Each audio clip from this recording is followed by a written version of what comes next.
Desmond Ford's teachings were tested against the Scripture. And the Glacier View group, testing them against the Scriptures, did not see light in his view. It is out of that context, not against Ellen White. Friday morning, the consensus statement that we developed was brought to the floor. It was read, it was discussed, and it was voted. If not unanimously, very close. And very interestingly, Desmond Ford said, I can agree with everything in this statement.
Love me so much more than I could ever know.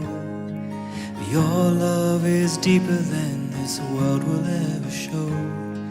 And all of life's beauty shines around this moment now. The sky and the cliffs, they seem to change my life somehow.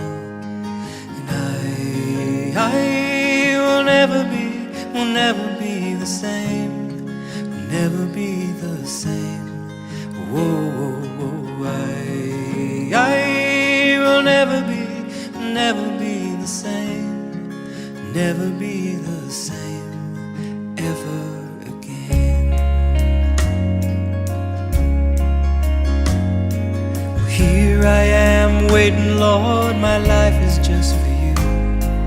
Please unfold all the plans that you would have me do. And if all the world's just a breath and nothing's here to stay, and all of the love we feel will save us anyway. And I will never be the same, will never be the same. Whoa, I will never be the same, will never be the same ever again.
Hello and welcome to another SDA Q&A. My special guest today is Cleveland George. We've got a little bit of a mic issue going on, everybody, but persist and hopefully it's going to get better as we go along. But let's put our hands together for Cleveland, send up some love hearts, say hello, and welcome to you, Cleveland. Great to have you on the program today. How are you? Thank you, Peter. I'm wonderful by God's grace, and thank you also for for allowing me to come on the program. And I hope you have a really good time. Yes, I'm sure we will. Now, I was fascinated when we were chatting before the show over the last couple of days, and you said, "Oh, look, let's call the program the Adventist who didn't know he was an Adventist." Excuse me, and that captured my imagination. So I've just changed it a little bit for the program. The Adventist who didn't know he was one. Can you tell us how you came to that title, and tell us a little bit about yourself and what you think we're going to be chatting about today? Well, thank you again, Peter, and thank you to the family, the Q&A family. My name is Cleveland George, and as I mentioned to you, Peter, I was born an Adventist, second generation. Sorry, Cleveland, to interrupt. I might just need to get you to come closer or turn up your mic a little bit, but just come closer and really talk as loud as you can. That'd be great. Thank you. So second generation Adventist. Yes, second generation Adventist. I was named Cleveland. I found out that in my teenage years after Pastor E. Cleveland. My dad told me that. I had no idea who he was, but I've since come to know a bit about him. I am married. I have six children. Well, some are grown. The eldest is 30 years old, and the youngest is 13. I have 4 girls and 2 boys. Oh, so, 6 children. I have 4 girls, 2 boys. So I have pretty much that experience that you have there with your girls in that sense. Too.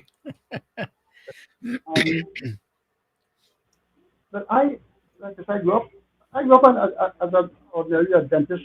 As a child, you go to church and so on, but you're not aware of these heavy things, the heavy issues. You do what you're told. You go to Sabbath school and you go that way until your teenage years, and it may very well be the same. That you never got serious, about the Word of God and by extension the church, because it was more like a cultural thing.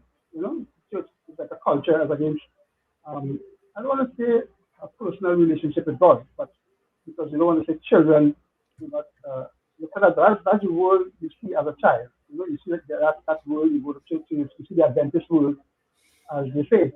So I pretty much like to fast track, because I'm 56 years old, so young, if I may say so.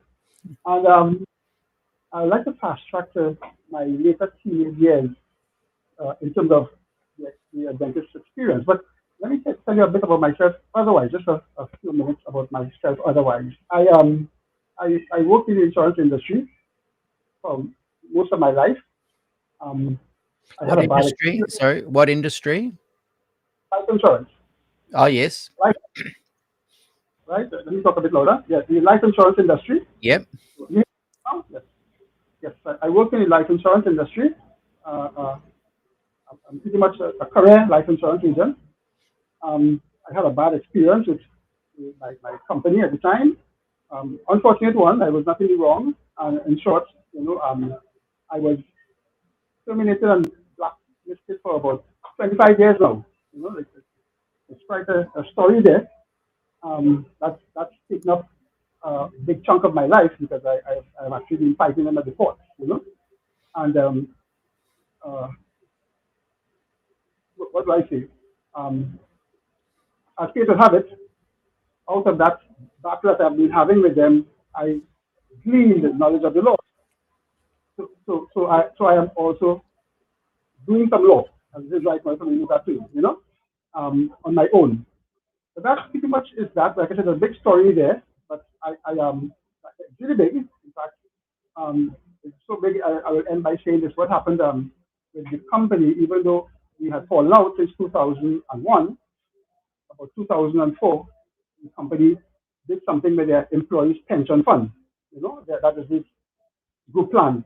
A lot of money goes into it, in trust fund and so on. And long story short, they give the employees slash members fancy proposals, that looked attractive. And at the end, I have lost some trust in them because of my own experience with them 4 years earlier or so. And to end this part of it, I ended up being the one out of 1,030 employees, who had refused to sign a document that effectively made them be estranged from the fund. Actually, they signed away their rights. And I ended up being the only person with entitlement to the fund. So that has occasioned an epic battle through the years. Like I said, at the time it was something like about 300 million TT dollars in 2004. So, and that will just give an idea of that there, But that has taken up a lot of my life because I had been fighting them with attorneys and so on, and I've had to part ways with at least 26 attorneys.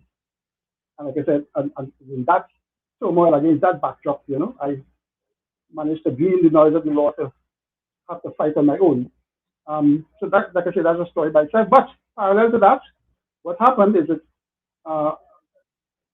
gave me the time, that I would not have otherwise had, if I may say so, to do a lot more Bible research and studies and so on. So I had a lot of time of study time, and I really can identify that as, the upside of that. Now, so just because I've got some volume issues, I just want to clarify. So basically, you spent many years in the insurance business. There was a bit of a falling out with not only just you, but a lot of the employees, and you found yourself redundant, out of work.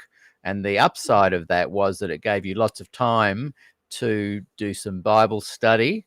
You were a second generation Adventist. So during this time, and I'll get you to carry on, but during this time, I'm guessing you not only did the Bible study, but you started looking into some of the beliefs that the Adventists held, and held them, shone the Bible light on to them, and was starting to wonder if they were standing up. So yeah, so just because of the audio, just try and slow down a little bit the talking, and it's great that you're nice and close now. That's much easier to hear you. And apologies to those watching. We've got it up as loud as we can, but there's just a little bit of a signal problem at Cleveland's end. But let's persist, because I think there's some really good content coming. So I'll give a little summary every now and again as well, just for those that aren't picking up the volume. Carry on, Cleveland. You're using this upside of time to do some Bible study. That's what it's worth. I'm hearing you quite clearly at my end. You're coming through quite clearly. So I have to let you know that you're sounding very clear. Yes. What happened is this. This is where they didn't know he was an Adventist issue also came up. In my early teenage years, I fell in love with a very beautiful and charming young lady. And as these things go, you're young and so on. And one of the things I was not conscious of at the time was that she was from a Jehovah's Witnesses, strong Jehovah's Witnesses heritage, You hear me okay, right? Yes. I'm just trying to adjust some of the signal via my phone to see if I can get it a bit louder. And just remember, talk nice and slow. I do talk faster, so I have to be able to slow down. I am a fast talker, so I'll slow down. Yes, so it came to my realization, and I use realization meaning consciousness, that she's a Jehovah's Witness, that was after, of course, you settle in and so on. And Peter, as every good Adventist boy would do, I was going to believe in my situation. I set out to, one good day, one fine day, I set out to share with her, the Adventist truth, because we have the truth, as it says, we have the God particle, and The God no one else, particle. Yeah. no one else has it. So quote Miles. So I gathered my stuff and so on, as you said, with total excitement, though not aware of my unpreparedness, if I may use that term. And but in the process of gathering my material to chat with her, to show her where they are wrong and we are right, that's to put it frankly. I spoke with a few people, to also bounce off from them and also to also strengthen my knowledge, in preparation for that conversation. And what happened, Peter, before I even came out of the starting block, so to speak, I started to realize that I didn't know I was an Adventist. So I say so. Can I just say, so what you're saying there is that you used this time to study, and you began. What did you say? You used a really good phrase there. Adventists had the what did they have again? What particle? That's right. That Adventism had the God particle, and so as you're reading and studying, and you're an Adventist of two generations, you're going, hang on a second. I didn't know that this is really what Adventists were teaching. It sounds like you probably had good parents, some good pastors that were teaching you the gospel. And, during the GC recently, and I'm sure you were watching a lot of it too, a lot of the leaders from the pulpit or the podium were saying, the Bible and the spirit of prophecy. They're coupling the two together almost as if they were making a statement. And so in doing that, I'm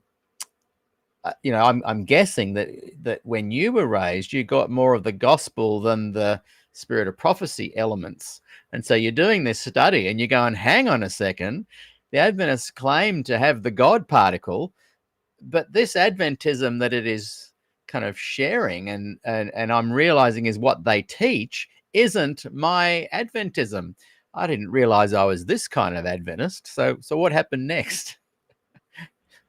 So as I was preparing to, approach her, I was bouncing off, some things I was learning and gathering and so on with other persons.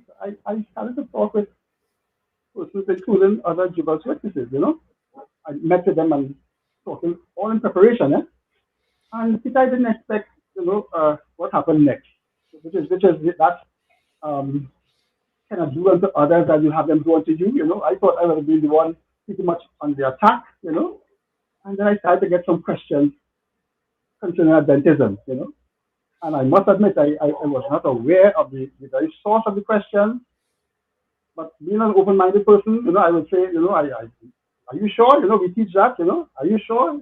Right. You sure? And were you going to your local pastor to ask these questions? So what Cleveland's saying is that he suddenly had these doubts. He's thinking, hang on a second, that this Adventism that I'm reading about isn't what I thought I'd signed up for. I was kind of born into it. And so you asked what you thought were just very genuine questions. And did you ask these questions to just local members, elders, pastors? Who did you go to ask these questions?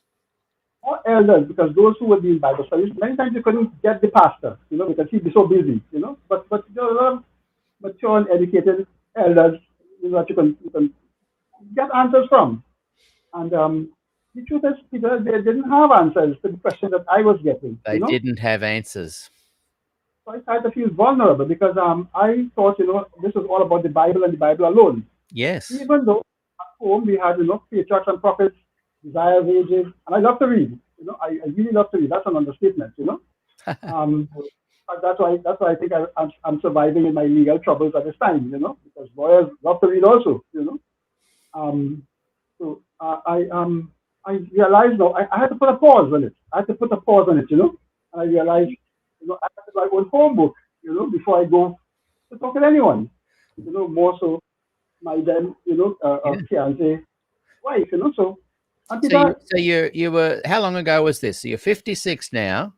Those that are just joining us, Cleveland's 56. He's got 6 kids. He's sharing his story. You had some doubts. You asked some questions, and you realized, hang on, I'm going to have to pause this because I'm not getting the answers. At what age were you when you were asking these questions? about just about 2021 or so Oh, now. right. Yes. And So it's a good 30 years ago that you were suddenly going, hang on a second. What's this all about? And you may be planning to get there, but can you also share with us some of the questions that weren't getting answered as well? certainly. Well, some are the common ones that most of us who have had visited leave Adventism would have encountered. Some of these are the well, outlandish sort of claims that Sister White have made about these tall giants on Jupiter and things like that, that really, have you in an embarrassing position. Was And I this, was did you kind say of, the aliens on Jupiter? Was that that yes, kind of things like stuff, that. right? And I was one who, like I said, loved to read. So I went to the libraries and so on, and I went to the bookstores to see if I got anything on Adventism. And I was of the mind at the time, and I'm glad I think that way, that let me see if I get some books that critique Adventism. Because I believe if you want to know how Right. strong you are, Yes. listen to So you friends. began a search of other people Yes. that were asking questions and maybe who had found some answers as well. By the way, a quick plug. Tomorrow, we're having a book club after our Good News Fellowship, which is 6 p.m. Pacific time Thursday night, and the Good News Fellowship is 6 p.m. and the book club is 8 p.m. And this may have been one of the kind of books that you discovered. This is Whitewashed by Sidney Cleveland. I don't know if that's a book you read, but just share with us some of the books you did read. I think there was a story there with that. While I was doing my own thing, my wife, she started to work with the telecom company, okay, telecommunications company here. And like I said, so she's a Jehovah's Witness, and both religions are peculiar religions, so to speak, in their own way. And they were on Walter Martin's list, so to speak. And one day she came home and she bought me some books, and I was never more surprised because she bought me some books because she said someone in her office was speaking with her, and she told them her husband is an Adventist, and they gave her these books. So I was just taken aback and by surprise. The books were Adventism Renounced by Canright. Okay, I'll just say them as you go, just because it's still a little bit hard to hear, but you're doing really well, in spite of the technical issue there. But so Adventism Renounced by Canright was one of them, and Cleveland was just saying that during this time in his early 20s, he was asking all these questions, and his wife went to a bookstore, was it? And anyway, came. Work at the telecommunications company. Oh, yes. She worked at the telecom communications center, and she brought a whole lot of books home, and Cleveland's just sharing some. So Adventism Renounced by Canright, which was written a long time ago, but when you read it today, it's as fresh as if it was written last year. Indeed. And there was Kingdom of the Cults by Walter Martin, and the White Lie. Like I said, it's an employee that gave it to her because this employee, for some reason, they were in and she said, my husband is an Adventist. Like I said, I just didn't look at the nexus as far as how they got there to be discussing that I was an Adventist, But the result was that she came up with these 5 books: Kingdom of the Cults, Adventism, Kingdom of the Cults. Adventism is Denounced by Canright. Yep. White Lie by Reed, I think, Walter Reed. Yep, Walter Reed. Yes, and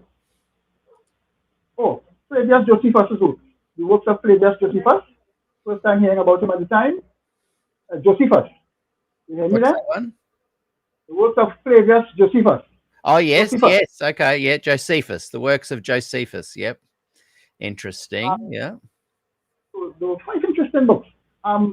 Just the first was the one that looked least interesting because it was a blank cover, and at first I'm hearing his name, and it sounded like one of these Greeks, just like Herodotus and Tacitus and so on. So I didn't at the time see, the value in that book, but I devoured The White Lie, I devoured Walter Martin's book, and Carnage, Mm. and I remember the fourth book. For some reason, the fifth book, sorry, the fifth one. But so it's in there, as you know, as anyone who put their gaze on these pages of White Lie and these type of books, what happens to you by and large, Well, it Yeah. happened to me, and it raised all the questions that one would logically raise, once you see what is there. And as that was happening naturally, my faith in Adventism, of course, was more than taking a beating. It was waning. Mm. Because like I said, I was already in a sense, and I say, Sir Peter, as a young person, I will tell you this. I actually, as a young person at the time, one of the feelings I got, I mean, now I look at it differently, the issue of Sister White and how the church holds her and so on. But at the time, I felt disappointed. I'll tell you why. Yes. Because, like I said, I felt that I was going to talk with someone using the Bible alone. And I felt strong in the Bible. Whatever little strength I had. I didn't know much Bible, but I felt strong in the context, Like I said, I now know how I did not know even in the Bible, because you grow, But still, it didn't change the fact that when I went there, I was taken by surprise. As me, the church, Yeah. even though I had the Patriarch and Prophets home. Were you taken by surprise that when you confronted them with the Bible and the Bible alone, that they weren't able to defend their faith, or what surprised you exactly? No, I was taken up by surprise when they asked me about Ellen White. Right, I see. I came, like I say, you come into a gunfight with a knife, that's it. So I am there thinking that the Bible, because we're going to discuss the Sabbath, the Ten Commandments, the law, and so on, and these Yeah. things, and I from there, and I have to be taking some questions about what Sister White was teaching. I wasn't even sure that she was, at the time, about 21 years old, in my own world, trying to find my own, bearings in terms of understanding the religion of the church, and now getting curious, you get curious, and you be a pillar of Adventism or wherever you go, that crossroads. And here I'm taking some questions about, Ellen G. White, and I wasn't even sure even initially just how high and value and a pedestal that the church had placed her. So I thought, I could some of those questions, I thought I could deflect it. Right. Until I realized, just no, you can't escape it. You must answer, because Yes. this is where I will tell you what Peter. I got my divorced. I was divorced, baptized at age 12, right? Yes. At age 12. So that time, except your Jesus of Nazareth, who would have been able to baffle the wise men in the temple, you would be pretty much average in terms of your Bible awareness, You're a youth. You're distracted by so many other things, playful things, that is, right? And I didn't remember, if at all, and I still can't tell if at that time she was part of the vows, Do you believe in the writings of Ellen G. White? Right. Yes. Yes. So, And I think they're still part of the baptismal vows. yes, it is. Because I have a friend who got baptized probably about 8 years ago, and he told me he was totally shocked when they asked him that question. And would you believe, Peter? It is at his baptism, when the question about Ellen G. White was raised, he got shocked, and maybe he left and came home right away and started to look at Adventism. And he has since left Adventism literally then, because it all built up for him, up until baptism, all excited. And when he got baptized, as soon as he came out, I remember probably a day or two later, he was telling us, I did not know, they're asking me about Ellen G. White in the same breath as Jesus, I'm being baptized in Jesus' name, and an Ellen G. White word is there, in that sacred a ceremony, that sacred marriage, So that occurred to me less shockingly than it was with him, who, like I said, got baptized just about 8 years ago. For me, I was actually learning from the people who are asking me the questions, like I didn't know, I thought that. Yeah. So who were these people asking you the questions? Some were Jehovah's Witnesses. I see. Right. Okay. So, right. So this was at that time when questions were being raised by you. They ask you these questions about Ellen, and you're like, well, I didn't know she said that. All right. Darren Pratt, my wonderful neighbor and good friend, right next door to me, must be watching today. And congratulations, Darren, on your daughter's engagement and upcoming wedding. How exciting. Darren writes, and I'm proud of him for saying this publicly. He's an Adventist pastor, and he says, amen. My Adventism is the Bible and Bible alone. I need no other evidence or creed. Now, a lot of Adventists say that, and a lot of Adventists do believe that, but you may have come across the information that in the 60s, I think around 63, 65, a committee was called together to once and for all study the investigative judgment and the sanctuary, and to prove it with the Bible alone and not have to refer to Ellen White or her visions. And after, I think, 5 years, they had to admit that they couldn't do it. Now, that's why a lot of Adventists that are progressive Adventists or gospel Adventists will say it's the Bible and the Bible alone. But Darren and others, what do you say when you realize that your church as an official body can't prove the only distinctive doctrine, the IJ, with the Bible and the Bible alone? What thoughts go through your mind, progressive Adventists, when you realize that the Bible and the Bible alone cannot prove that doctrine? Do you jettison that doctrine? Where do you go? That's a hard one. And I guess, Cleveland, you're saying that these people are asking you some of those hard questions.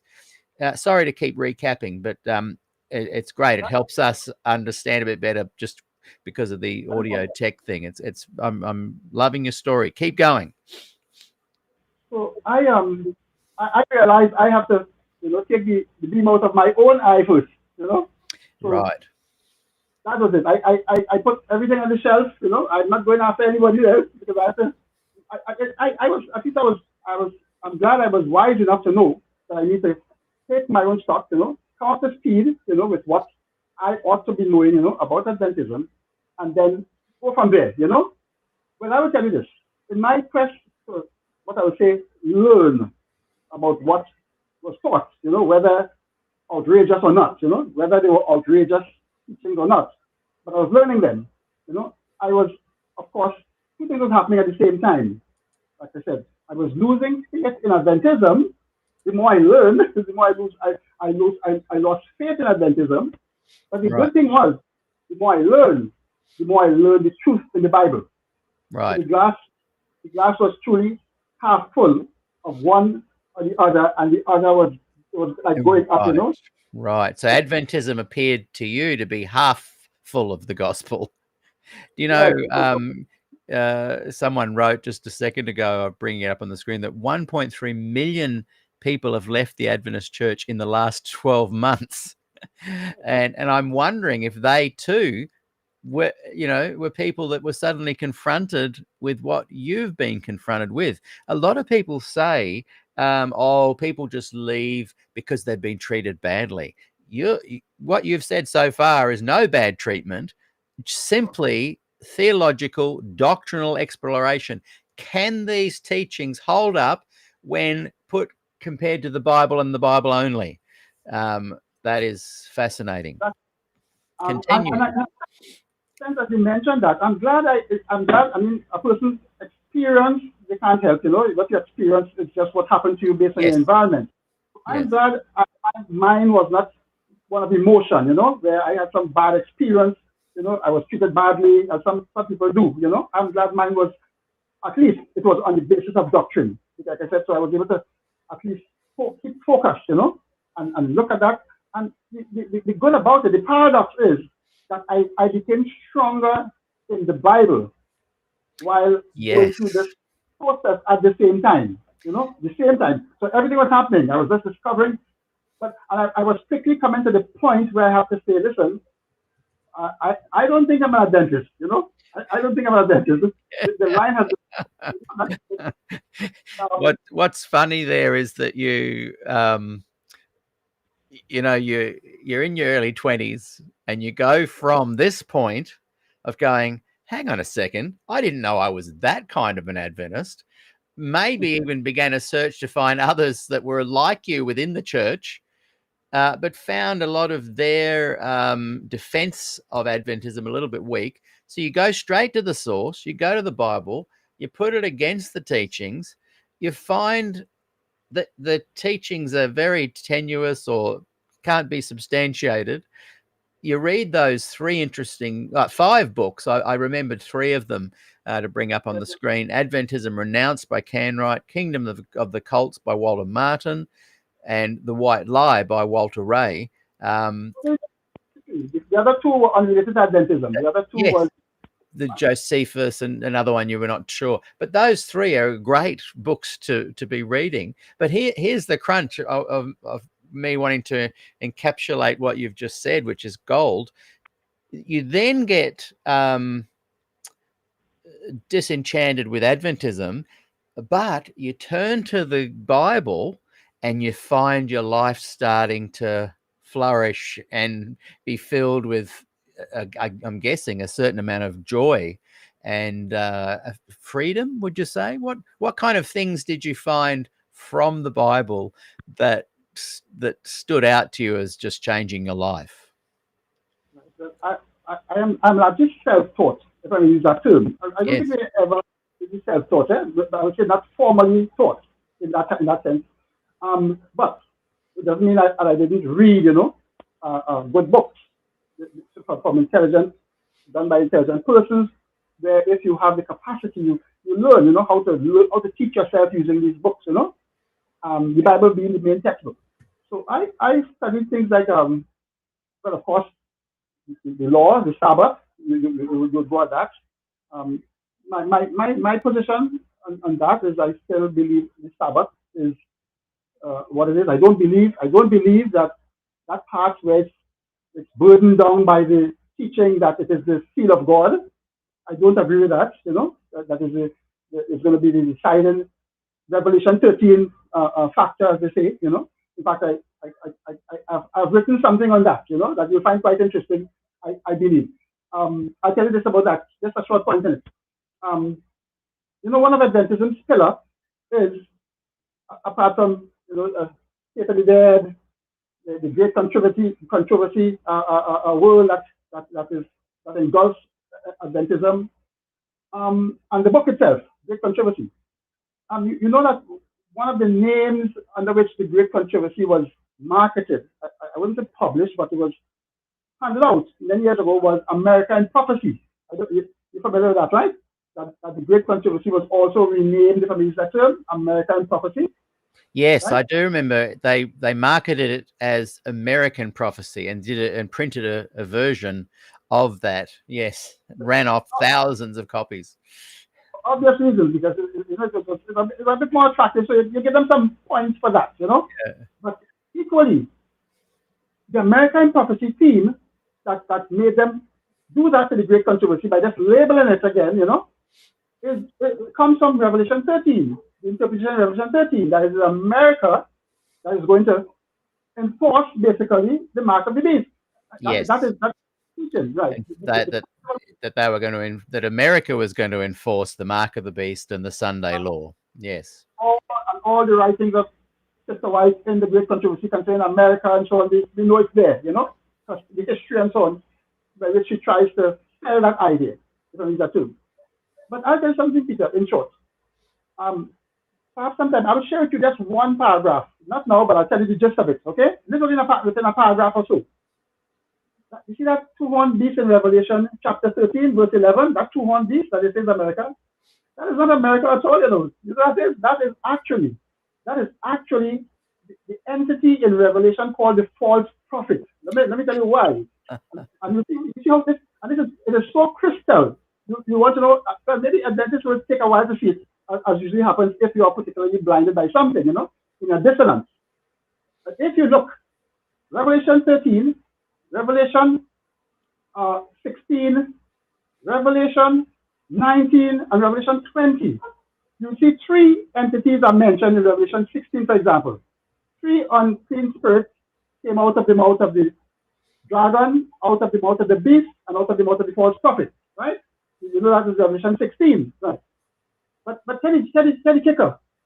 If you look at Revelation 13 also talk about those three personalities, if I may say so. Revelation 13 talks about the dragon also. It talks about the beast that was wounded, right?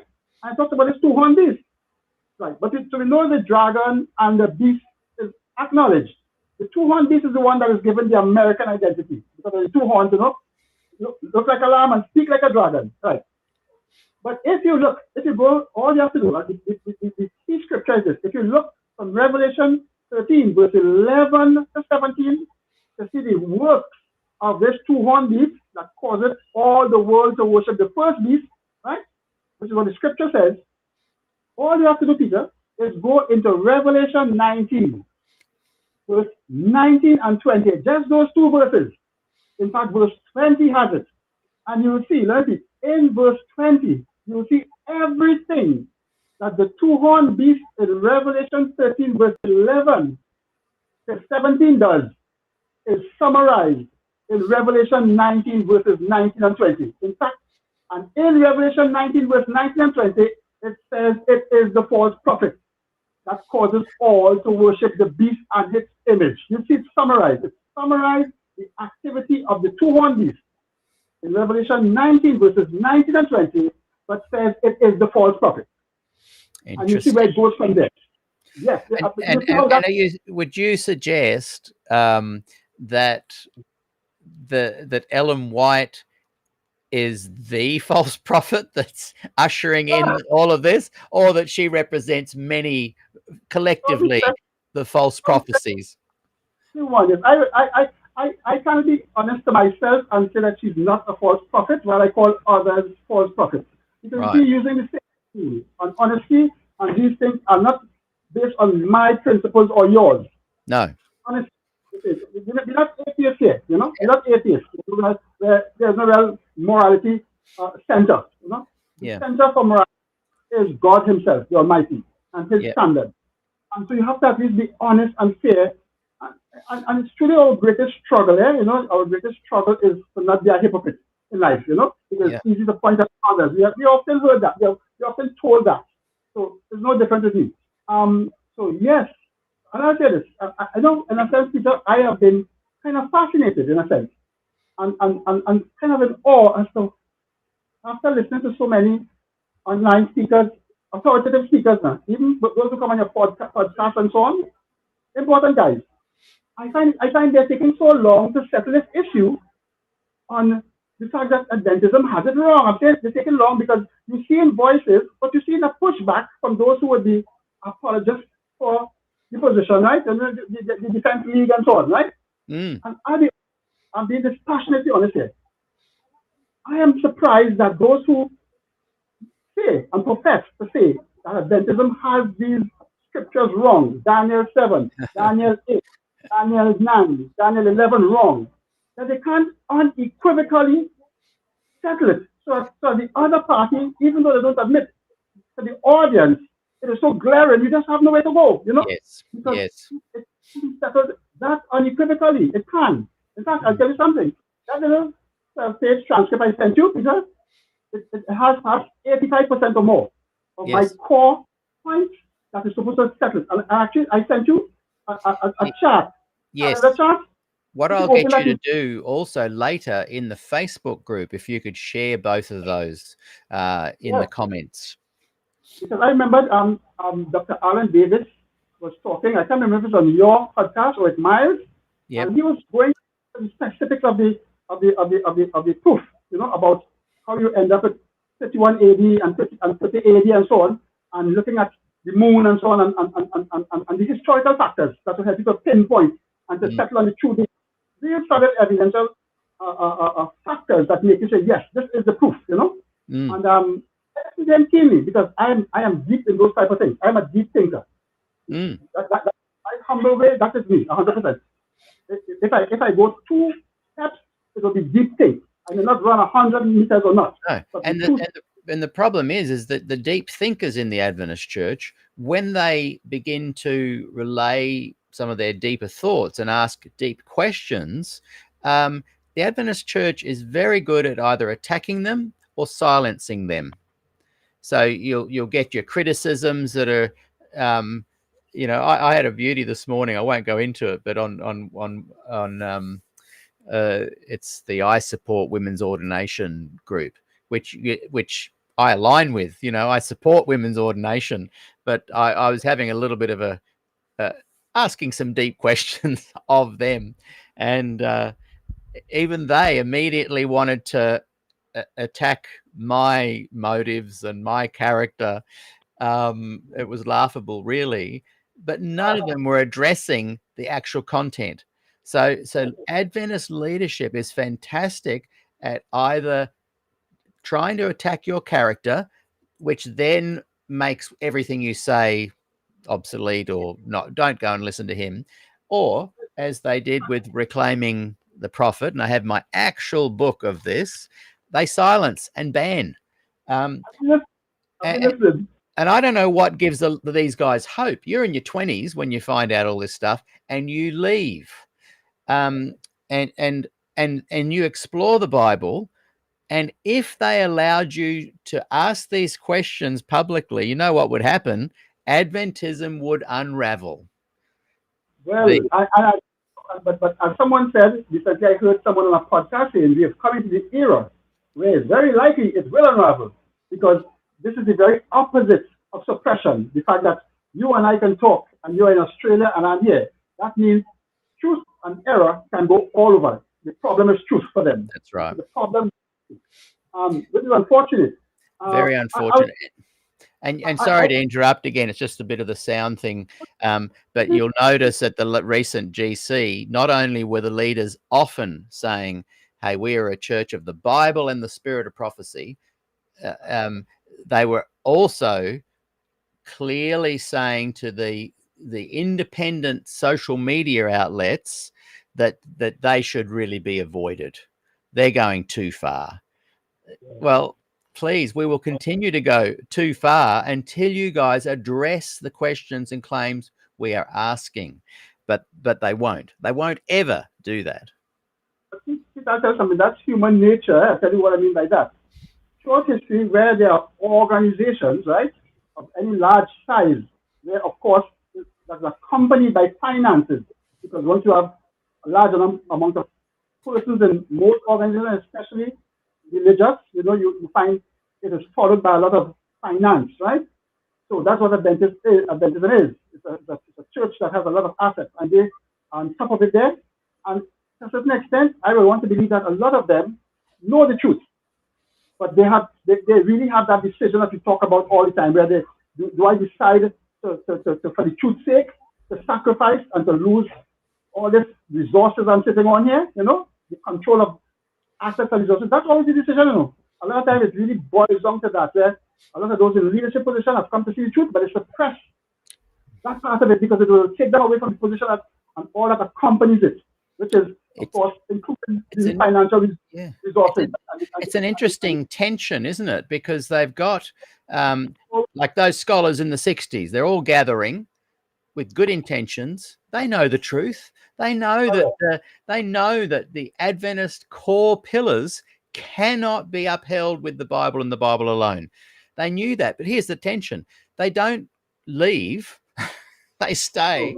And there's this interesting crazy goes on between those who fully believe Ellen White and the leadership who's trying to keep it all together so they can keep making their money. So this crazy dynamic happens where people are not, it's not a healthy situation. It's not good for people's mental health to be caught in that kind of crazy universe. I'm just going to quickly throw to a couple of comments and then get back into what you're saying there.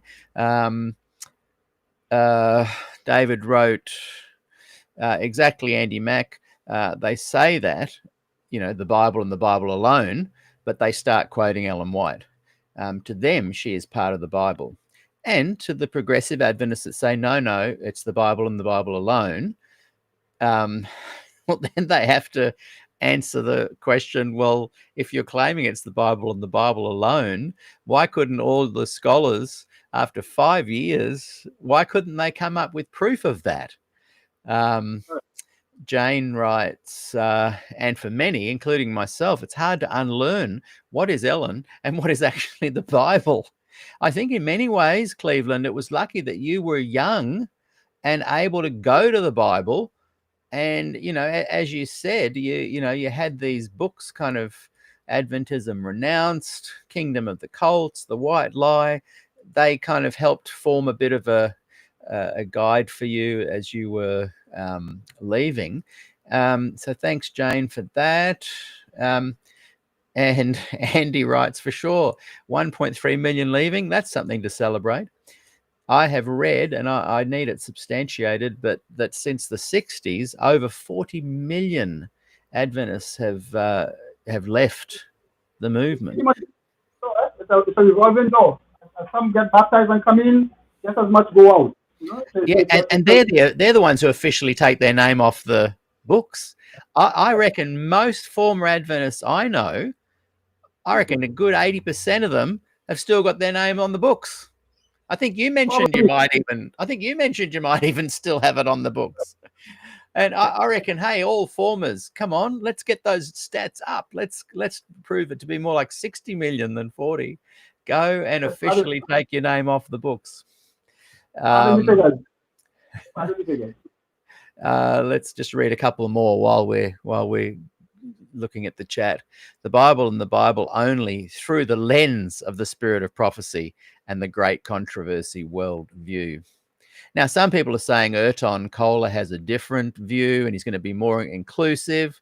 I just do not know why people... I'm not criticizing him or Ted at all. In many ways, they are heroes for the traditional Adventists who want Ellen White right up there. They want the pillars respected. They don't want the progressive Adventist watering down view. They don't want that. The White Estate doesn't want that. They banned this book because they don't want it. But the progressives keep thinking the big tent, we can all be inclusive. And they think Ayrton is big tent. He is not. He is... I'm not a betting man, but I would be very surprised if this book ever is released through the official press. Let's look at a couple of other questions and then I'll get some of your thoughts on that. And this is a good point, Jane. She writes, these kids are far too young to really understand what they're signing. We were talking about baptismal vows before. They're often 10. I mean, I was 11. You said you were 12. I had no idea. I'm agreeing with you. When I grew older and saw what Adventism really was, I thought, hang on a second. That's not my Adventism. But eventually, you left in your 20s. I left at about the age you are now. How slow am I? I kept falling for the, hey, things are changing. Things are changing, mate. Behind the scenes, it's all changing. But when I was 11 and getting baptized, yes, my pastor was a very progressive guy, and I was all on board for Jesus and returning soon. But we're too young at that age to fully sign up a vow that says we've got to believe in the authority of Ellen White. Come on. My daughters are 11 and 12. They're very smart, but I wouldn't make them sign up to say, yes, I believe the authority of Ellen White. Ridiculous. That's just so stupid. Let me, I'm not a betting man, of course. I'm using the expression. Let me bet you something. I think I know something that most Adventists do not know. I'm using the word most, but we'll see. Okay. I spent a lot of my time doing research like what Miles and they do, Miles Christian and they, reading all those stuff, White Lie and so on. But I also, and I'm glad, very early realized, listen, this thing has two sides to it at least.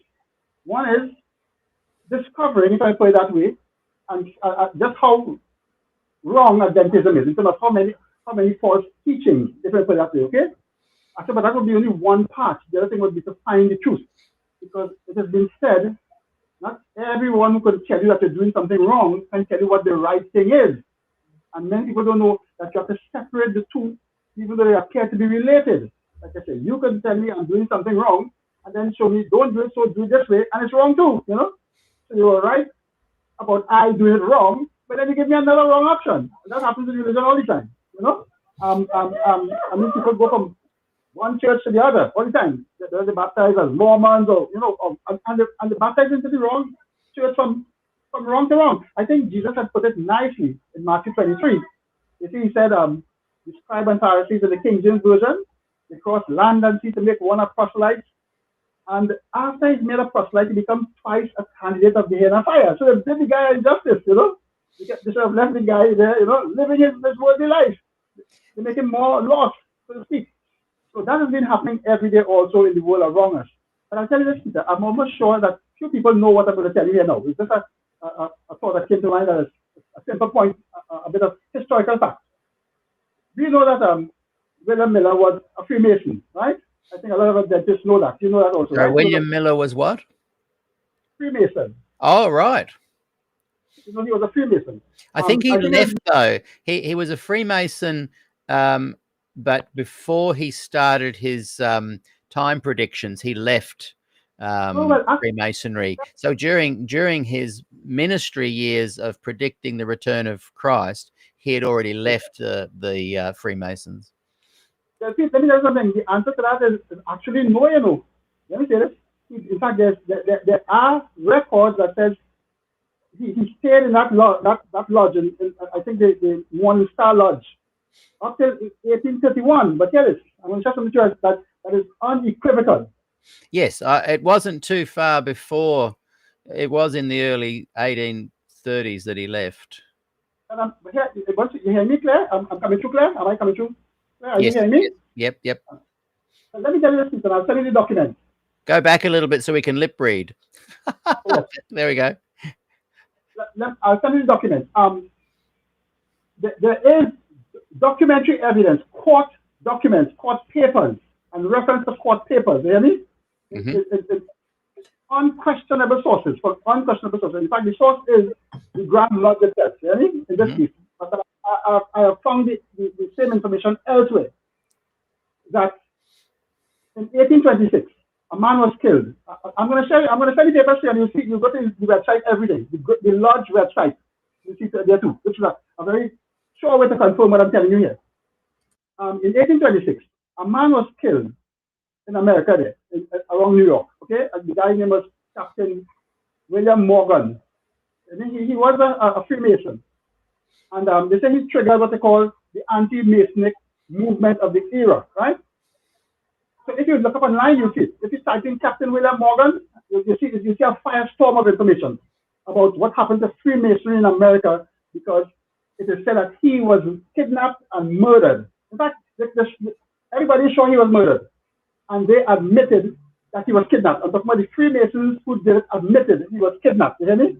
So that part is easy to settle. So they admit he was kidnapped, and that's what everybody else knows, because they deny they killed him, right? Would you believe that Reverend William Miller was part and parcel of that kidnapping? Really? I'm going to send you the document. Yes, and you'll go to the website. You actually repeat, because his father was also a Freemason also. Right? His father was also a Freemason. Send me those documents. That sounds very interesting. And I found that probably about 20 years ago, you know. So I was asked a dentist in meetings, I said, would God use what is akin to, you know, a gang leader from Mexico, you know, who's a murderer gang leader, while he is practicing? Would God use him to give revelation? Because we were all former sinners, eh? Look at that. We were all former everything, you know, in terms of how the apostle puts it. Some of us were fornicators, liars, you know that. But would God use someone who's practicing, you know, well, what is this? Criminality and occult. In 1826, and there are the dates there, and I have several different sources that talk about it, and I have the document on it. In fact, I can email you the document. I'll just And give a quick summary there of what you're saying. Cleveland has discovered evidence of William Miller, even though he has said he was a Freemason and he left in the early 1830s. never did. He was involved with some kind of a kidnapping. I think I would add there that even if the most perfect human on earth presented incorrect biblical studies on Revelation and offered false predictions, no matter, even if it was a perfect person doing that, the teachings that he presented, no matter who he was, they are demonstrably false. That is a fact. Yeah, that's the fact. Can I? And I'm not sure if you've researched this or not, but I've heard that a few early Adventists, possibly even James White, I don't know for sure, this is full rumor speculation, but may have been involved with the Freemasons. I'm not sure. The calling card, so to speak, Peter, for that, one of the calling cards is this obelisk that's on the grave site.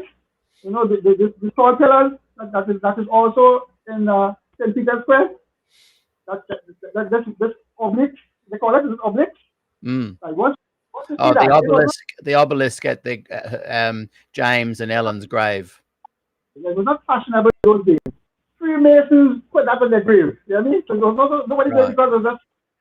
And just to be clear for those watching, Cleveland and I aren't necessarily, we're speculating and we're talking about this stuff because I just want to be aware that, you know, these are things that we've just kind of heard and talked about that can have a follow-up. But because I've heard equally that some people you know, suggest that the obelisk isn't a Masonic. So there's people on both sides saying things, but my main point that I think needs to come through is that regardless of the kind of person you are, sometimes a person who is flawed, bad even, can share positive light, and sometimes a perfect person can share error. And so what you did was fantastic. You went to the source and began your research on that, and that eventually you realized, hang on a second, this Adventism that I thought I was, that's not who I am. And you asked questions, you got shut down, you did your own study, and you drew your whole new conclusions. And I loved what you said earlier. You embraced and enjoyed the process of discovering the good news of the gospel from the Bible and the Bible alone. Moto Sapien adds, yesterday Ray was talking about Luther, who coined Sola Scriptura, and it always makes me think that they don't know what Luther actually taught. He didn't accept Hebrews, James, Jude, or Revelation as doctrine. Now, Moto Sapien, I might be more like Luther than you think, because of my four Gospels approach. And I think that the Hebrews, James, Jude, Revelation, doctrine teachings are fantastic commentaries of the four Gospels, even though they came around the other way in order of being released, which kind of decimates my theory. But as we look back, I think we learn context, we learn the times, the Jews, the Gentiles, and those books fully add theological weight as commentary. But I wouldn't say that therefore Sola Scriptura and the notion that Luther was pointing us to is devalued. And Jane adds, yes, also he clung to Sola Scriptura so well he decided to throw out 7 of the Old Testament books. Oh dear, why am I laughing at that? For some reason it seems funny.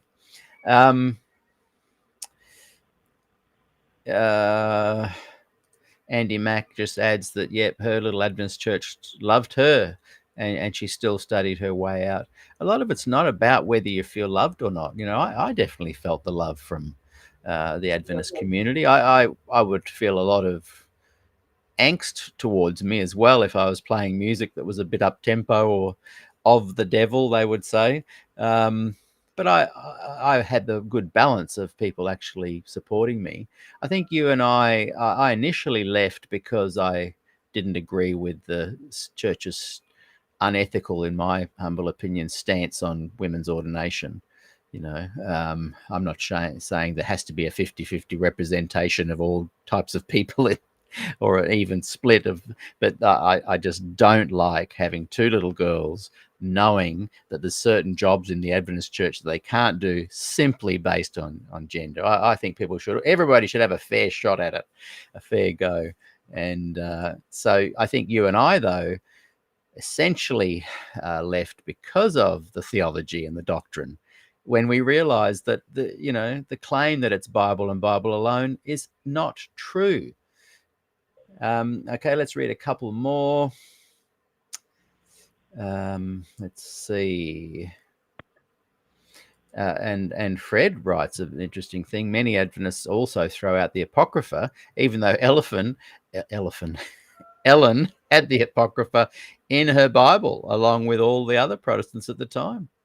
There's statements that she said. I did a fantastic interview a while back that was all about the Apocrypha, and she says it's an important work to look at. It's great to see lots of comments coming through. This is from way back when we were talking about American Prophecy. It was actually published in paperback by an independent ministry. That's interesting. Thanks, Marlon. Called Prophecy Countdown Ministries. I think the interesting thing is that a lot of Ellen's books are out of copyright. I remember another version called The Cosmic Conflict, I think, or something like that. I just want to say also, yeah, great comments coming through there. Thank you, everybody. Keep them coming. Let's see. Barry writes, Ellen's second cousin was one of Joseph Smith's wives, and Mormonism is full of Freemasonry with the temple rituals. They also secret names, secret hand gestures, and threats of murder. Possibly a lot of that's symbolic. I tend to, me personally, I'm not saying anyone watching or you, Cleveland, should follow my path at all. My whole thing is, look at the data, follow your own path. I tend to not go down the pathway of these people are bad, therefore what they do is bad. And I don't like a lot of the recent P&G stuff where they said things like, oh, and as Ted Wilson got up to speak, a white bird flew down into their midst, which did actually happen. But whenever a crowd gathers, there's birds always around, just happened to fly down in front of the camera. I don't like when people use anything a bit mysterious to bolster what their claims are. So I tend to avoid that kind of thing there. Angela Lima, before, when I said, I think I almost called her an elephant, the elephant in the room. Freudian slip. Thank you. Yeah. So yeah, that's just my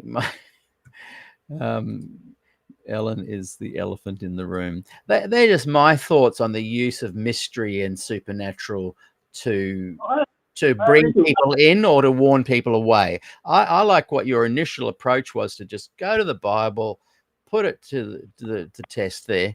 One quick thing, and we'll get back to what you're saying. This book here, I reckon if you only read one book about not anti-Ellen White, but a really good historical approach. Ron Numbers wasn't anti. He just did that classic historian. Here's the data. Here's the evidence. You draw your own conclusions.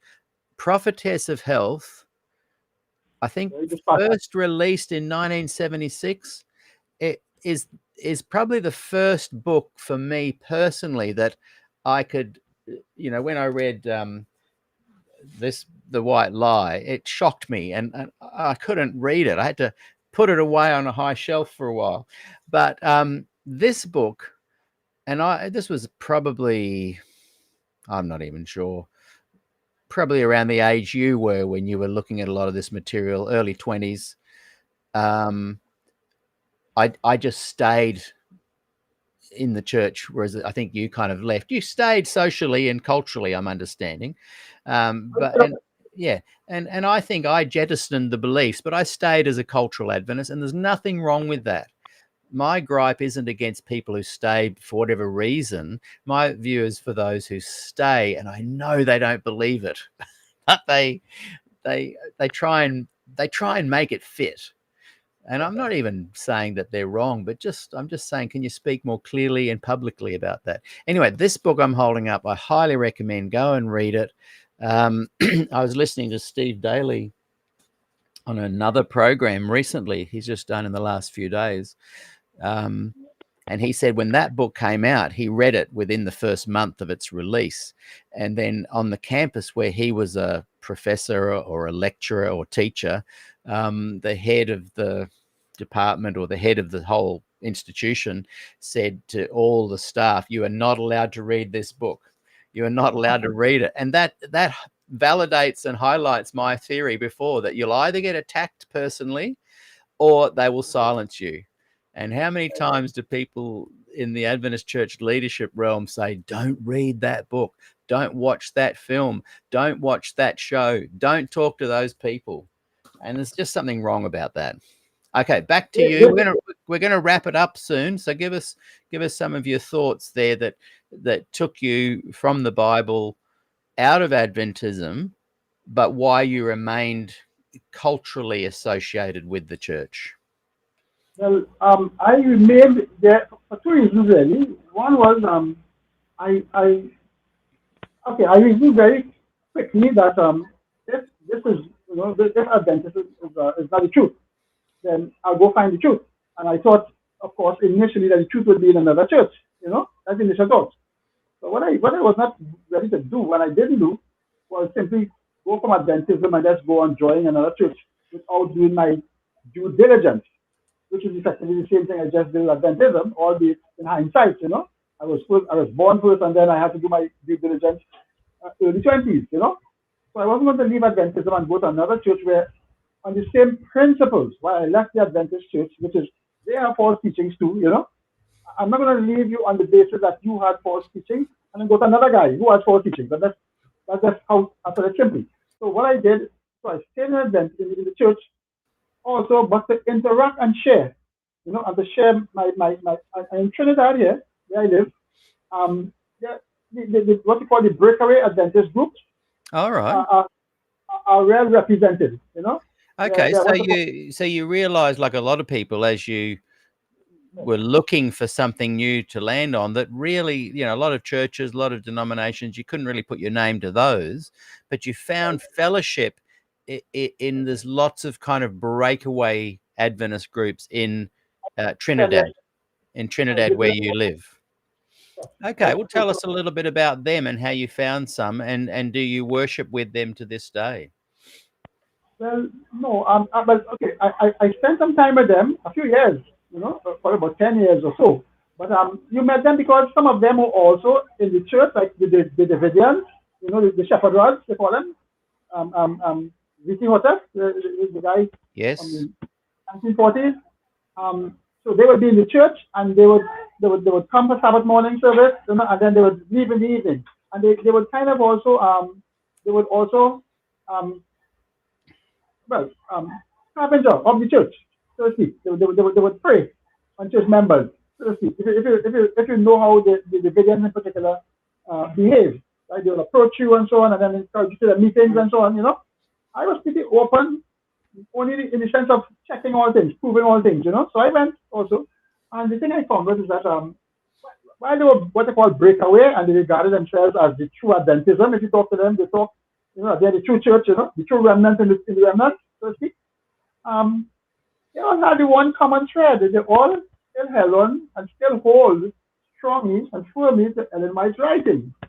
So it's kind of a paradox there that they find fault in the main church, but not Ellen White, not Ellen White. Right.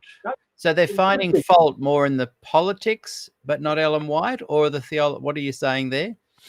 That's a mixture of the politics and the teaching, because they kind of claim that they're not following, the spirit of prophecy. They're not following Ellen White. The church is not following Sister White. That kind of thing also is what you hear come from them. So you wouldn't believe it's also theology and not just the politics. Politics is something I think it's separate on a part, even with the same persons involved in it. It's a separate topic, a separate subject. So that fascinated me when I saw that they were still, dead strong on Sister White. They would fight each other on other issues. And if you say, well, the Sister White said so and so, they all look at you, like a pack of hyenas, Yeah. and like lions, going after one prey, and they're all killing you, that kind of thing, and they come after you, That's their Sister White in trouble, But I spent time with them discussing my findings also, right? I'll tell you something. For example, I listened to Ray last night, right? Who was on Attorney Ray. I think I'll tell you one time. I want to ask you after if you can, but after I share with you something, whether you can share with me a contact for him. Yeah, sure. Yeah. Do I have there? This is Ray that was on the show yesterday. Same legal issue I have there, because I have all the laws, all the laws written. But Now, I have to do just a quick plug, sorry to interrupt there, but Ray is going to be leading our Good News Fellowship tomorrow. So join us, everybody, to hear his good news message at 6 p.m. Thursday Pacific time, 11 a.m. Australia, New South Wales time. Trinidad time, maybe 9 p.m.-ish, if people are watching from Trinidad. Sorry to interrupt. I just thought I'd give a quick plug. But yes, I'm happy to put you in touch with Ray so you can ask him some questions there.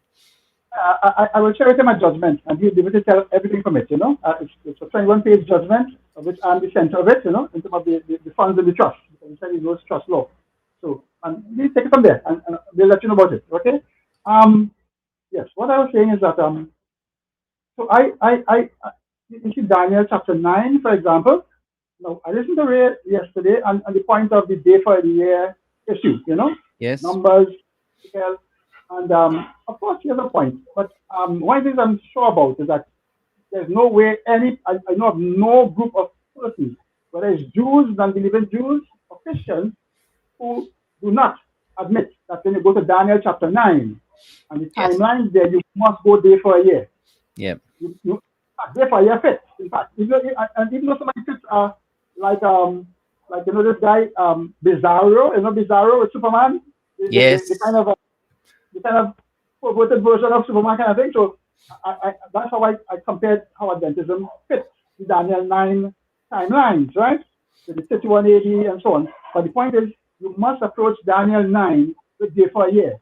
You can't. There's no Messiah that comes anywhere within those little weeks. Nothing happens. Nothing happens. And you can see that in the simple 4 verses, the angel came with. Gabriel came with just 4 verses, basically, from verse 24 to 27, right?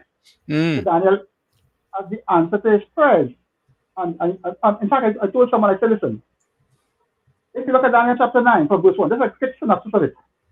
From verse 1 to 3, Daniel realized that the 70 years was up. That is clear. 1 and 2, right? And because he realized, he also was aware of what was said in Leviticus 26 about the land keeping its Sabbath. That expression is the expression that Ezra used in 2 Chronicles chapter 36. That says 70. So Ezra used it in the same breath, I think by verse 21. But the land should keep its Sabbath all the years she is desolate, 70 years. So Ezra kind of ties those 2 terms together. The term that is in Leviticus 26, so the 70 years that Jeremiah expresses, in chapter 5, but Ezra put them together and said the land keeping its Sabbath is 70 years. If you go there, you see it. So Daniel reflected on what God had said in Leviticus by 26 verse 14, that if when you're in your enemy's land, you repent. What did that say about those 70 years? He said repentance is more important to him. Repent, he said, I remember the covenant and remember the land. Read from verse 39 to 43 of Leviticus 26, you see it's clear there. And that theme is all through the scripture. Daniel was aware of that. Verse 11 of Daniel 9, you see he's saying, we have sinned. Therefore the oath is come upon us. The curse that is in the law of Moses, and that is the curse.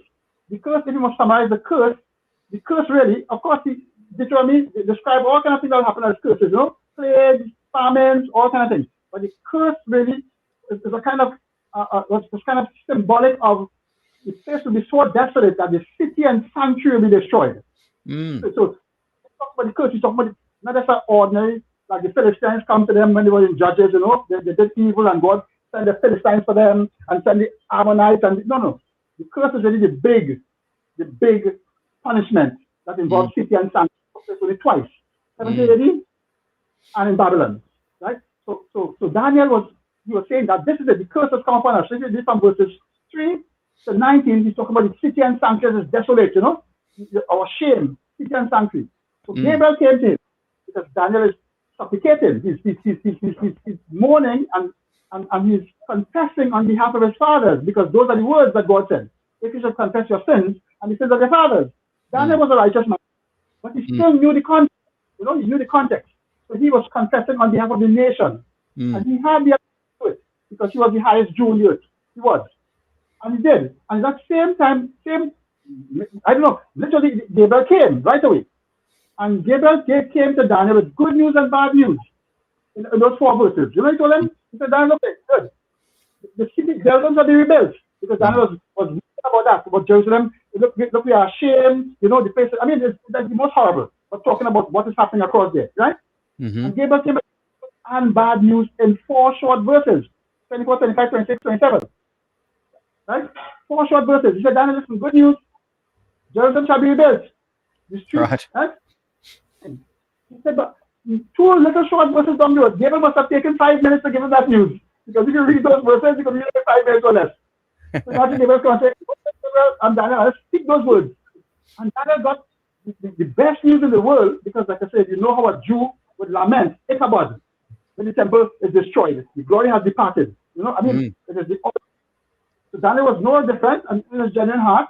So he got the best news in the world that he could get at that time and the worst news at the same time. So he gave us, listen, the people and the princes shall come to destroy the city and sanctuary again. You know? Yeah, we'll destroy it again, did you say? Yes, again. Yes. Yes. So the angel gives him, Daniel, good news, and he says, hey, the good news is the temple is going to be rebuilt, and the bad news, it's going to be destroyed again. Yeah, we've got 2 minutes, so I'll get you to wrap up this thought that you've got going. Right, yes. So that's pretty much it. But I have my stuff there. I have laid out my stuff in such a way that it's as clear as it can be. So I wouldn't add anything in documentary, and I've kept it pretty short. I mean, I know some guys say that Desmond Ford has a 1,000-page dossier. And just remember to put the link in the Facebook group, share it with me, and I will add it in the description below later on YouTube as well. And that way people can to read at their leisure very clearly what you've outlined. And I've read the document you're talking about, and it's very well written. So I recommend that people click that link and get a copy of it. Yes, I'm trying to do that effectively, and the only way I found around it because I had to paste it into the chat of the Facebook page, which kind of goes all over the page. You sent it to me as a PDF originally, I think. It's about 12 pages alone. It's 12 pages alone. Yeah. And there's the page chart, but there's a calendar to look at. Yes. You know? If you send those both to me in Messenger, I will save them in a format that can go into Facebook and a separate format for YouTube.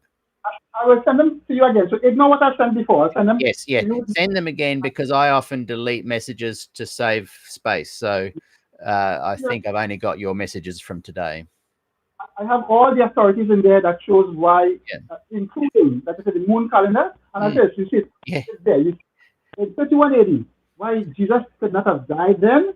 The moon calendar, using all the conjunction, everything is there. Yes. And how you see that in 3180, Jesus would have died on a Sunday. 1914, it was a Sunday. Yeah. And you see that it's open. It's there. It's to be challenged. That's how things go, right? So it'll be proven. If it's truthful, it'll stand the test. That's you. I'll tell you one other thing I think is important. I will tell you that thing. I'm not wondering it at all. Let me read. If you read, if you just go online, you have to read the whole story. Read the anti-Masonic movement of 1826. In fact, that caused almost every lodge in the U.S. to be closed down, and they almost say, some almost say it partially triggered the Civil War, right? But what triggered it, the spark, was the killing of this guy called Captain William Morgan. He wrote a book, Yes. Masonry, and they set out to kill him. They did. There's so much material in it. But anybody, Make sure you send me that information too. I'm interested in following that up a bit more as well. Yeah. 2-page dossier I put together on Freemasonry with church, right? It's all generic, but you'll see there's a book called The History of Rutland County, which is that same area in Poultry there. There's an interesting book. I'll send you some of the book. I drew it up. And you see they talk about all who were in the lodges, and you see Miller and his father's name is mentioned in it. You see the book, the actual pages. Yeah, I'll look at that. Right? Yeah. Now we're going to have to wrap it up. So just close those last final thoughts. I want to make one final point that I think is big. I'm not going to choose anything, but I want to choose to say this. Many people do not know. You tell me if you do know, right? I've never come across it widely. And it affects doctrine and theology in a big way. We talk about context. I listen to Miles and these guys talk about context and truth matters, which is truth. We all trumpet that. Let me tell you about context of the New Testament. One important context, that's two important contexts of the New Testament. The first one really is this, that the old Tanakh, the Hebrew scriptures, Genesis to Malachi, was the only available scriptures that they had. Because you have to write and then circulate it, and then people have to be familiar with it. That's many letters of Paul and there, for example. You have to be circulated, be familiarized, which in those days with no typewriter, no printer, was impossible. And indeed, it was not circulated. What they all had to use, you know, see this, to prove every New Testament Christian truth, New Testament truth, I'm talking, I use the word deliberately, was literally the words between Genesis and Malachi. Okay. In fact, and that is all through the book of Acts can be proven. In fact, the bearers went home to check the scriptures. Yeah. That's a good point. See what Paul said was so. If what Paul said was so in the Septuagint, then he was quoting from the Septuagint. They went to check it. And you see, that's consistent. Nothing that contradicts it. I would love to see just one point in the whole of Acts and the context that contradicts it. Now, that, if you come to realize that, it changes how you approach understanding what was written. Because it's all that they taught had to be proven in Genesis and Malachi, New Testament doctrine. Then you have a task in your hand. Paul and them did it. I haven't thought of that like that before. Yeah. That's humongously big. That's foundational. And like I said, you can literally tell a guy, listen, Paul and them did that. Can you show me how you teach Trinity, everything? Because Paul and them had to do it. Nobody respected Paul, and Paul knew it. Paul, in fact, he told us in 2 Timothy, all scripture is beneficial for what? Doctrine. For doctrine. And he lived it all through. He went and reasoned about the scriptures. The scripture was that. The scripture had to be written. That's right. Paul didn't even know Augustine.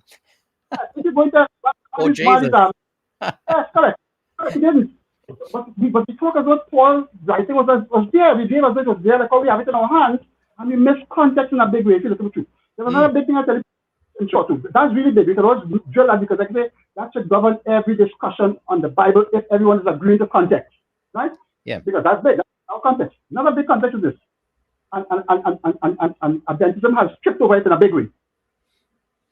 We all agree that the new covenant, because we talk about two covenants, right? The new covenant began in the upper room. Jesus made it in the upper room. I make a New Testament, the word is covenant, the same word, right? By his blood. The same day he died, so the covenant was the word for it? That a message that's used in Galatians, right? After the testator is dead, right? The covenant was fully enforced the same day, 18 hours later, right? But anything we don't know, and consciously or unconsciously, most Christians, and you can't even find it on the net, go on the net, you see, do not know that the old covenant didn't end that night, you know. You know see that? The old covenant, the Mosaic covenant, did not, when the new covenant came in, they both ran parallel, I'm talking literally, until 70 AD. Let me repeat that. That is big context. Maybe. Yeah. Oh, so you're saying that even the New Testament works ran concurrently with the Old Covenant works until 70 AD. That's super confirmed using the Bible and the New Testament. What this? I'm just saying, like I said, I can drop a document that's 5 pages that literally will give you all the scripture that proves that. What this? But more than that is why you find most churches have problems with Acts chapter 21. Now, Ellen White and Acts of the Apostles discuss it there. If you go there, you see the problem, and Adventism and plenty of trouble with that if you go there. Because when Paul came up, Paul went and made a sacrifice. In Acts 21, go and see it. He went, and there were 5 brothers there who had vowed, their head was shaven. Acts 21, right? And Ellen White speaks as though, if you read it, you see as though she said, James and they made Paul compromise. You know? The others were weak in the faith, and then Paul, because he compromised too. Literally, the words are totally addressing down of the apostles. Ellen White. You go and see the Acts of the Apostles, which is, I think it's chapter 19. Right? Watch this. And that's a text of Adventist, because that's what we read, that's what we study. But it's not Adventist alone. Almost all of Christianity. Check online, because most churches who are established have their person. Ask them when did the old covenant end. And let me give you one powerful verse, because like I said, it is solidly proven. I'm saying solidly. If you go into Hebrews chapter 8, that discusses the 2 covenants, right? Because Paul is citing Jeremiah 31. Notice he went to verse 12 and 13, the last verse in particular. He said, in that he said he maketh a new covenant, he has made the first one old. Now that which decayed and waxeth old is now ready to vanish away. Paul was writing that about 62 AD and saying that the old covenant is now ready to vanish away. Right. See, and that's not a fluke. We're bordering on a whole new topic that we almost need a whole new episode to do. Because like I said, I have a transcript about dialogue. Just like how I developed the transcript concept to the COVID. You know, and actually transcripting is wonderful, right? I have the dialogue online and the site. I just have kind of like a book, but it's a book with different sides, right? That's how I send that page document to you there. Yeah, and I realize it works. You know, it's not like it's my publication where it's a one-sided view. You get the benefit of both. And I also send the state of the dead thing there to the guys in the chat. 24 pages. Right, dialogue with Adventist, 140,000 Adventists.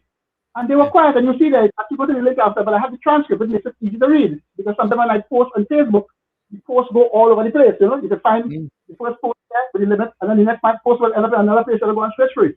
So I usually numeralize it, you know, or paginated, so to speak, where you put numbers, paragraphs, date, and so on, so a person can follow it. But I realize I then need to limit it out to and create a transcript of it if it is valuable, and I share it with people. Yes. Right? Yeah. But I thought I'm saying is that if you understand 2 things that the apostles only could have used, and let me just see, up until 150 AD or so, listen, there's a guy called Marcion. Ask all the brothers to search for this guy. This guy was as important as Paul. Right? But on the other side, he was the opposite of Paul, if you may say so. You know, if you say Paul is highly regarded, Marcion is the ultimate heretic. A guy called Marcion. Listen, I don't know if you ever heard of him. You ever heard of Marcion? You ever heard of Marcion? You ever heard of the guy called Marcion? You ever heard of Marcion? You need to search him up. He was as important as Paul. Look, you don't even know about him. How do you spell it? Marcion. Search it online. You see. Marcion. Marcion.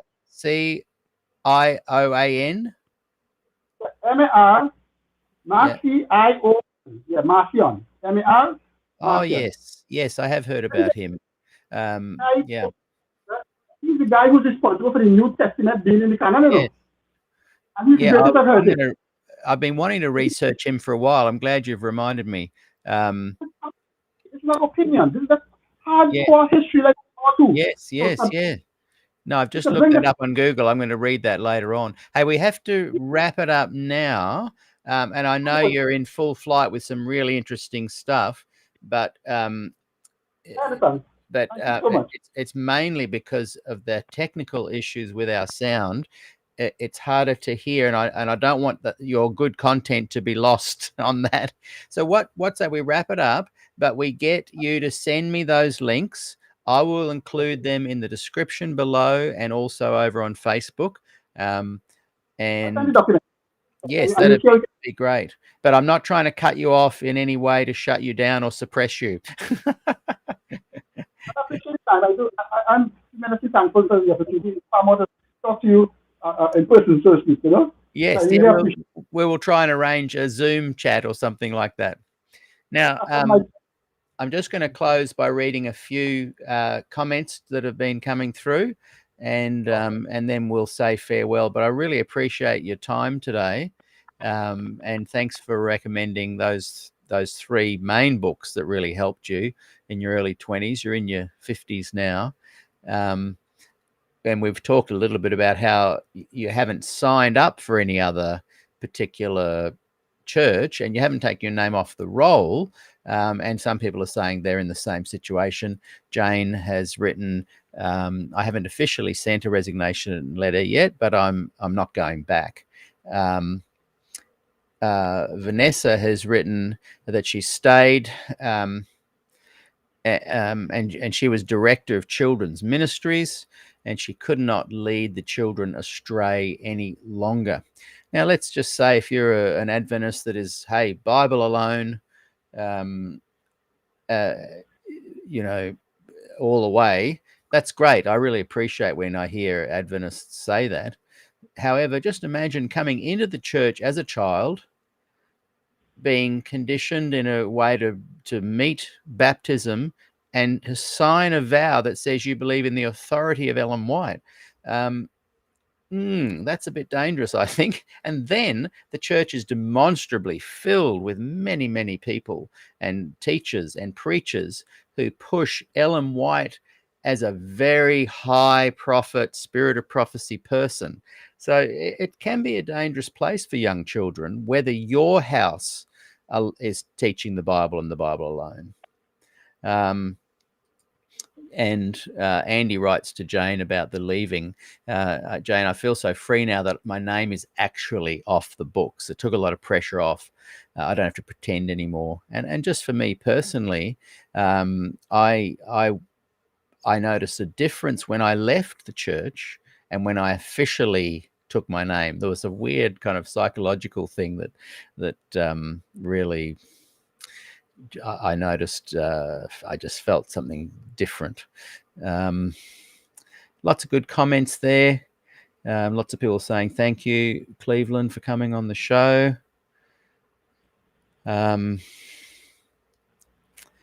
And some other questions there about what you're talking about there with the covenant and whatnot, but we'll leave those for another time. And those who have been asking questions about that, if you check back in a day or two, I will add Cleveland's links here.